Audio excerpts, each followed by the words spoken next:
Okay, all systems green. Still a little hesitant on testing this out, but oh well. Hello everybody, my name is Andrew Hester and welcome back to Single Player Space Engineers Survival / Creative. Yes, I'm still in creative mode because, well, when you're building a ship this big, you really want symmetry mode. I'll say it again. If there is one way I can think of to enable symmetry mode in survival, that would be to place a projector block on whatever you're building, powered of course, but then it projects a whatever you place down where on the plane that you want. Like on this one, I have the y-axis enabled. And of course, then there's the Y and then the Z axes. So, but one can only hope. Anyway, so you're probably asking yourself, why the hell are there two Ishimuras? Well, as I've mentioned in the past in other videos, this one that I have powered up right now is a 400-meter version because one, I want to test the concept before proceeding with the much larger version over yonder way. Plus, I'm not sure if my computer can handle it, and this is an over-the-top video recording and editing computer, and good God, that was bright. So, like I said, I want to test the concept first. Now, I have a makeshift bridge right here, and just so I can actually see where the heck I'm going when I test this. Let's just remove that. If we fly down the main hull, I know this is kind of restricting in what I can actually do, but like I said, I want to test to make sure that it actually works. Never mind the mining part, I just want to make sure that this thing can fly right now. Hence why I have this arc reactor times 100 powering the ship, gyros that I just threw right here to test. However, the thrusters that you see are all here to actually test this. And if we fly over here, because of the way this is portrayed right here, I can't just shove the thrusters out the side to the very edge like I could on the much larger version over there. Thank you for autosaving. And so, however, I did test this on another world, even with all the vanilla thrusters, and by having this one block right here, I ensure that I'm not going to melt the hull. So, yes, it looks abhorrently hideous, but And another reason I went for the 400-meter version is because I kind of want something that I can put onto the workshop, and I don't think many people could handle a 800-meter version, never mind the 400, but like I said, we'll see. If anything, this test is, well, a test to ensure that this does not blow up in my face. Anyway, in keeping with my desire that all my ship systems are survival ready and that you don't need a jetpack in order to actually physically get onto these or provide maintenance, well, as you can probably tell, I am going to actually try to keep doing that even on this version. Okay, need to... Whee! Wrong way. Thank you. No. There we go. Anyway, I have no idea how many thrusters I actually need.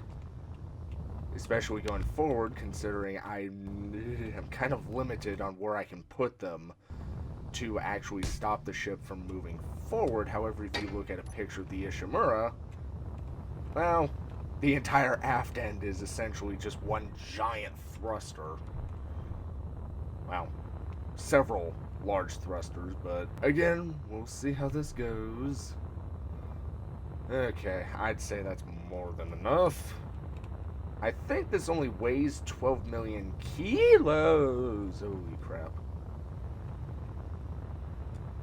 I almost died like a Perkins. Yep, just over 12 million. But I have 30 gigawatts of power. I still have the light speed mod enabled, so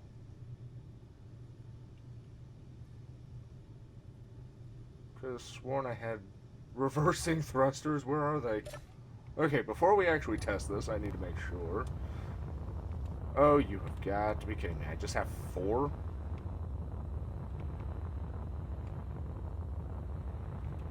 Yep, I only have 4.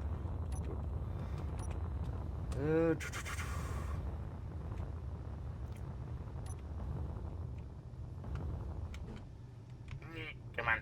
Squeeze my fat space suit. There we go. Come on. Come on. You know you want to get in there. There we go. Now, I can't put one right here. Then again, I guess I could, but then it kind of breaks the immersion of these armored atmospheric thrusters because I wanted this to be airtight. Hence why I opted for the armored thrusters here.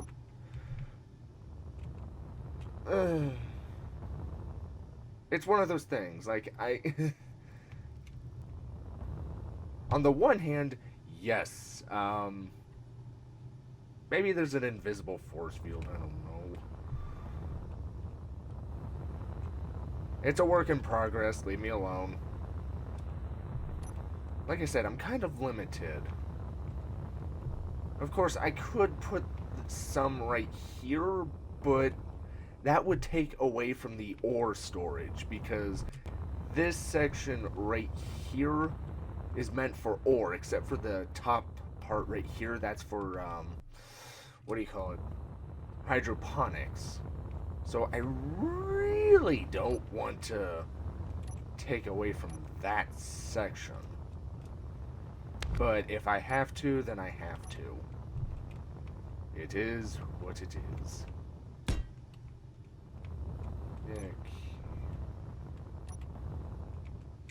Thank you, autosave. The reason I have autosave enabled is because there have been times on the old computer where the game would crash and I would do like an hour's worth of work on something, and when it crashes, well, I tend to lose that progress, so hence why it's enabled. And if I crash and it autosaves, well, then that's just my own damn fault.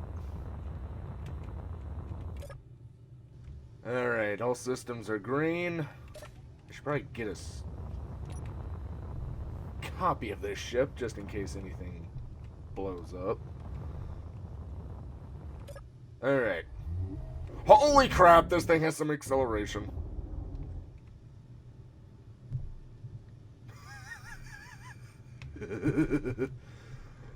Well, if you want to go somewhere pretty quick, well, this is the ship for you. And I'm thinking that Iron Moon over there is going to be a good, accurate test. Just because of the fact that I think its gravity is like 1.25.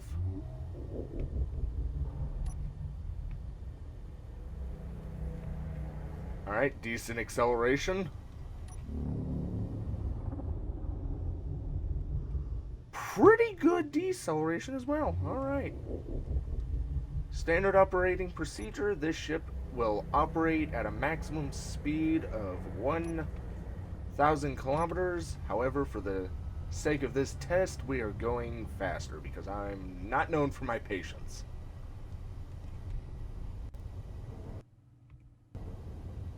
Alright, prepare to decelerate in 3, 2, 1. Yeah, even manual deceleration is not all that bad.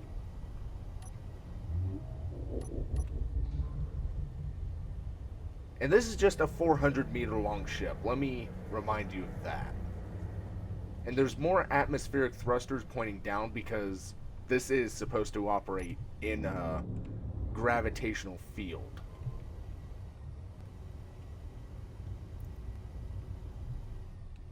I don't want to be going too fast. As you can see from the gravity, it's really going.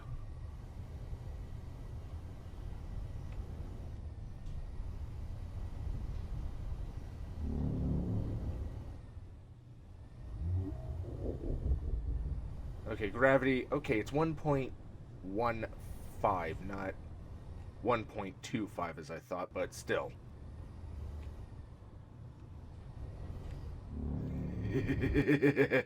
Oh, okay.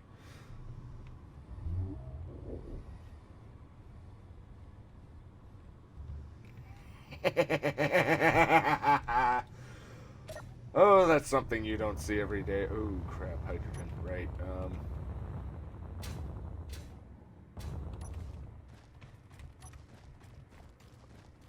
well. Oh, that is something you don't see every day on a planet. Okay, so when empty, this ship is definitely capable of hovering. Alright, she has good lifting capacity. Or acceleration. Who cares? Same thing. Alright, now for the real test. Let's try it on. Then again, it's not supposed to operate on an Earth-like planet just because it's an Earth-like planet. You don't strip those to nothing. When you mine, in theory, I can't testify how you guys are going to use this if you guys can actually run the 400-meter version.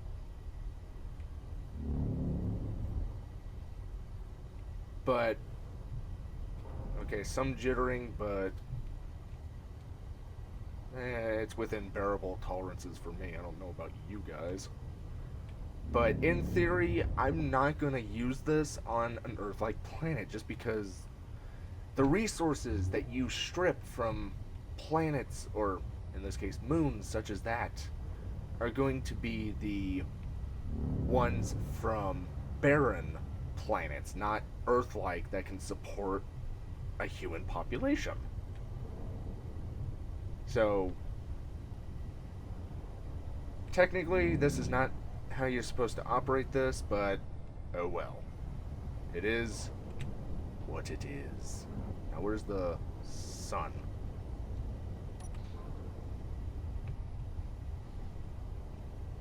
Well, at least I know this thing can operate at, just over Mach 1. Mach 1, I know it's 650 miles per hour. I'm still trying to convert from imperial to metric in my head. I'm still learning. So those of you who hate it when you hear, especially in Americans, say miles, feet, or inches, especially inches, holy crap. Some of the horror stories that I hear from Sakir and Stahlberg. Where the hell's... Oh, there it is. About hearing inches. Oh, don't get me started. Alright, momentary lag spike, but I think that's trying to render the sun.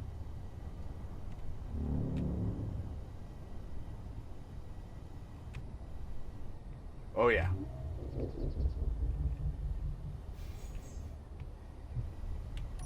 Oh! Hold on, I just want to get a screenshot of this.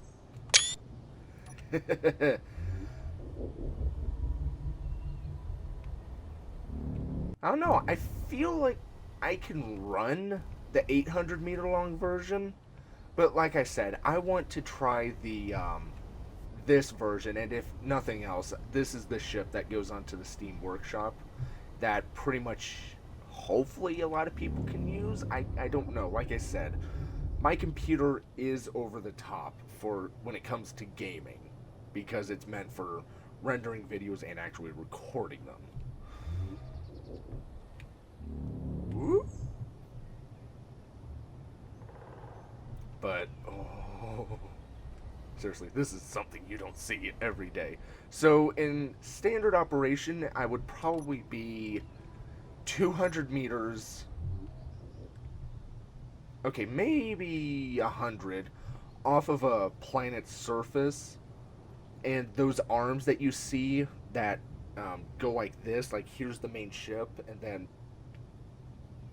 the arms that you see off the side, that's how I'm going to attach the mining lasers. Now, from the research that I've been able to conduct on this little research world, is one of those lasers requires like 6 gigawatts of power.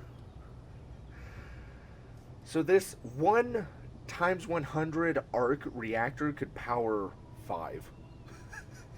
And I think, now I still don't have a 100% accurate measurement, but I think that the Ishimura, this 400 meter version, can hold, I'm thinking, 19 per arm. Now there's 2 full-length arms, then there's 2 half arms. Those half arms are just going to be there for aesthetics, but the full arms are going to be what actually do the mining. So picture the width of this ship times, I'm thinking 2 to 3 times the main span here, not the entire ship. Well, then again, maybe the entire ship wide, just like those, like this. This is why I use the webcam, so you guys can actually see when I'm talking about shapes that I can't just slap together. But I'm in an atmosphere. What am I doing? So basically, yeah. Wait, I gotta see this. I've never actually done this. Why is my suit green? It's supposed to be black.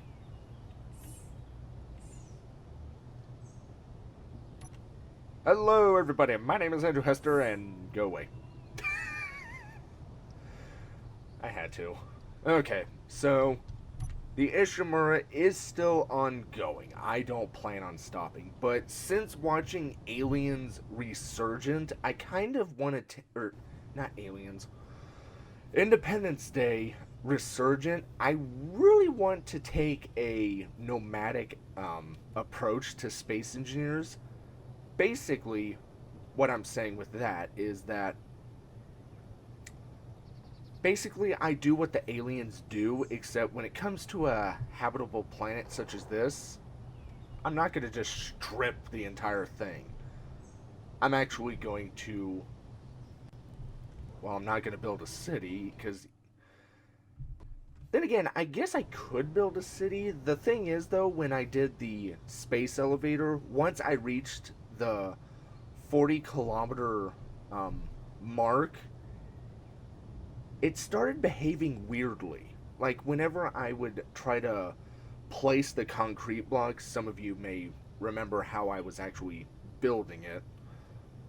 When I would grind away the merge blocks and place the concrete block in its place to continue the concrete spire, for some reason it would show the block spawning, well, being projected 1 block directly above, even though when I placed it down it would then just appear right where I wanted it to.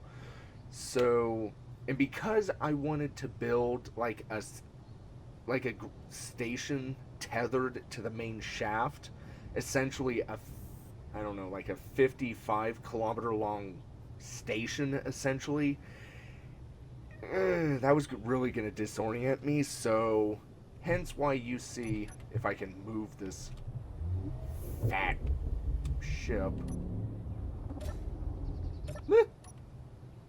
Hence why you see an elevator bottom on the Earth-like moon over there. So, because the station concept that I had in my head, I really want to try it out, but I'm going to build it over yonder way. It's just 120 kilometers away. I'll be there in less than 2 minutes with this baby. Anyway. Although I see a lot of ice that I can strip. No. Not even on an Earth-like planet. If anything, that's the main selling point of this future resort. Of which I can... Anyway, remember, this is a research outpost. If I say there's going to be a resort, I need guinea pigs. Come, visit the resort. Alright, so, I just wanted to catch you guys all up to date. Now, because I am building this ship pretty much in creative/survival, I'm thinking what I'm going to do is once I have the final design done, naturally I'll put it in my blueprints. Like, I still have the 800-meter hull, but what I'm thinking, I'll take this ship, copy it, put it into my blueprints, and then I'll use a projector and actually build the ship. Just so that way I'm still within survival bounds. The thought process being that maybe I'm building it in a supercomputer and I want to make sure that the design works before actually building it. So, yeah. But, oh, I can't wait. As for an estimated time of completion, I want to say before the end of the year, but I only have so much time to actually put 2 space engineers, more so on Fridays and Saturdays. And I do have a little bit more time just because my computer's not crashing every 5 minutes when I try to render. So, we'll see. I'm still a little iffy on the hull, though, like the main tether part, just because, well, in order to do this, I basically flew to the 800-meter long version, and what I did was I would measure how long or wide some parts of the ship were, and then I cut it in half. And, well, yeah, this is ugly. It looks like a freaking egg. I need to work on it. But that's the issue. Alright, I still have some hydrogen left. I can only go off of these 1x3 ramps. And in order to make this work, I would have to take away from the ore storage. Oh, crap. Oh, crap.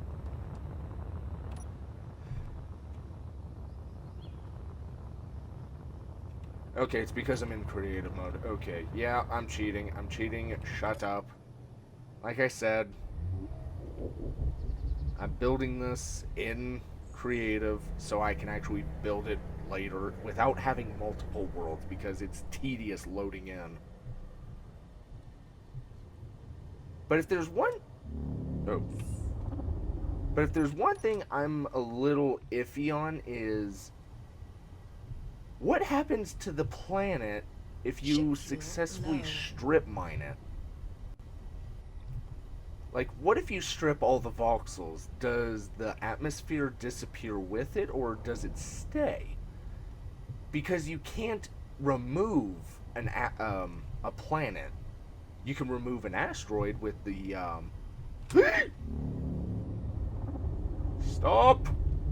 Stop the ship! What the hell is that asteroid doing in a planet?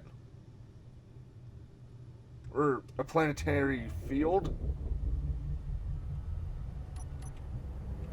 What the... I know the devs changed the... Ship fuel Oh, shut up. I got plenty. Holy crap. Just these thrusters alone is using... Okay, I need a lot more reactors. Good to know! But I'd say this was a successful test, even though I may end up destroying the ship before I get back to base.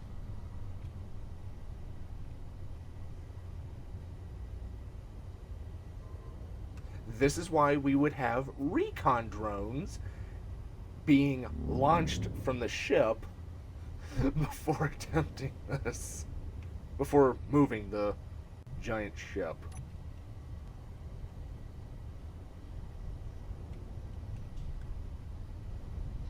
Alright, base approach. This is Ishimura hull number 400. Designation because it's 400 meters, don't ask. Ship fuel low. I just realized I forgot to take a screenshot of the planet. Or, like, one of those... I can do that off camera for the thumbnail. But I digress. So, with that said, though, thank you all so much for watching. I hope you enjoyed this video. Screw it, I'm just going to stop. And I hope to see you in the next one. Bye-bye. Hello everybody, my name is Andrew Hester. Welcome to Alien Isolation. And welcome to Terror Tuesday. Ugh. You've let unidentified to investigate. No! My finger slipped! No! What the fuck?